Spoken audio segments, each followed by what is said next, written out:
Brittney Griner re-energized with Dream, Eyes LA Olympics. Brittney Griner says she feels re-energized by her fresh start with the Atlanta Dream after 11 seasons with the Phoenix Mercury and has set a goal of playing at the Summer Olympics in Los Angeles in 2028. "It's a goal of mine," Griner told ESPN in an extended interview this week as she prepares for her debut with the Dream on Friday night against the Washington Mystics. "It hasn't been in the US for a while now, so I think to be able to play at the Olympics in your home country would be amazing. My parents have never been to the Olympics, so I'm going to strive for it and try to do what I need to do so I can get that call up or at least be at the camp and help out the ones that will go, whatever it's going to be." Griner, 34, played sparingly for Team USA as it won a gold medal at the Paris Olympics.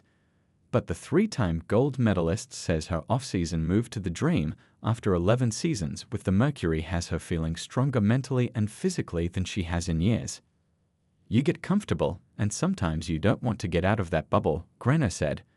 "But it's like the one thing that you definitely need. Sometimes life will push you out of that bubble sometimes, and I'm just glad that I finally did it. I'm glad I did it and came here." Griner told ESPN that she wasn't looking to leave the Mercury after last season and expected that she'd have the same opportunity to retire as a member of the team that drafted her no. 1 overall in 2013 as her longtime teammate Diana Taurasi had. But things changed when the Mercury informed her before free agency that they were likely going in a different direction. Phoenix ended up revamping its roster by trading for forwards Seitu Sabali and Alyssa Thomas. "I was doing everything as if I was going to still have that jersey on," Griner said. "Then there was a meeting right before I left to go to Unrivaled, and I found out oh, it looks like they want to do something different. This is news to me. I wish I would have known way sooner, but hey, life happens." Griner drove home from her meeting with the Mercury on her motorcycle and tried to digest the news. She pulled over to call her longtime agent, Lindsay Kagawa, and her wife, Cherelle Griner. They'd been looking for a new house in Phoenix all summer, but nothing felt right. Perhaps that was a sign. "Basically was told that I don't know what your future holds," Griner said when asked if she was given the option to return to Phoenix.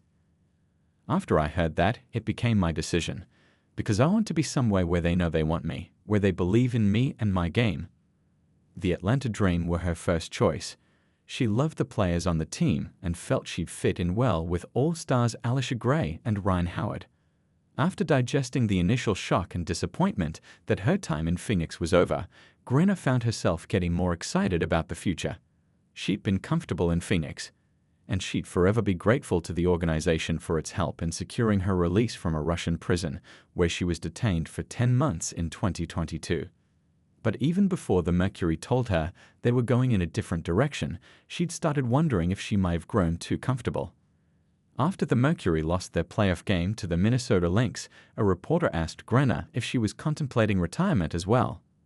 "I'm like, dang, I'm not the one retiring. Taurasi's the one retiring," Griner said. "We are not the same age. We didn't come into the league together." So far in Atlanta, Griner has looked as dominant as ever. She finished with 16 points, 10 rebounds, 3 assists and a block in her first preseason game.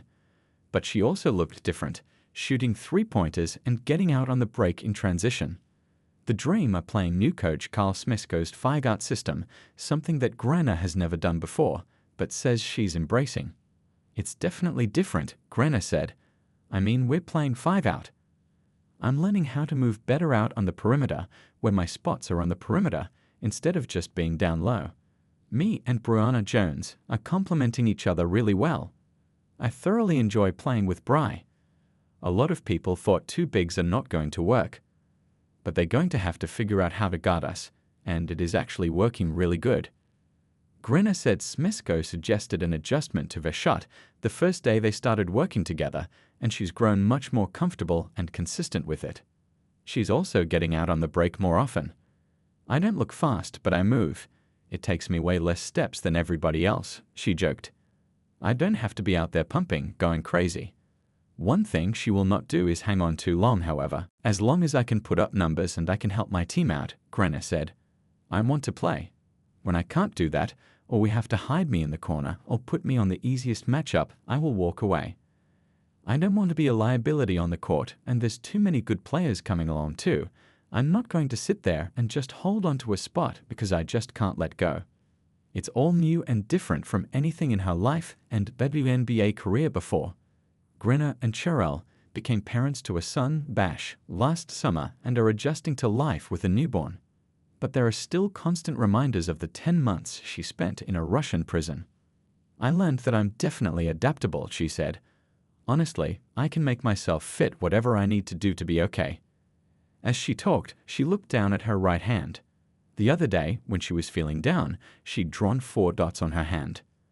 My cellmate taught me that a lot of the people that have been in isolation in the prisons, that's a tattoo that they normally get, Griner said. It's just kind of like a reminder. You made it through. You literally sat by yourself in a prison with no one, so you're good. So if I'm having a hard day, I'll put it on there and I'll look down and see it and be like, I made it through that. I'm good. What I'm feeling right now, this ain't nothing.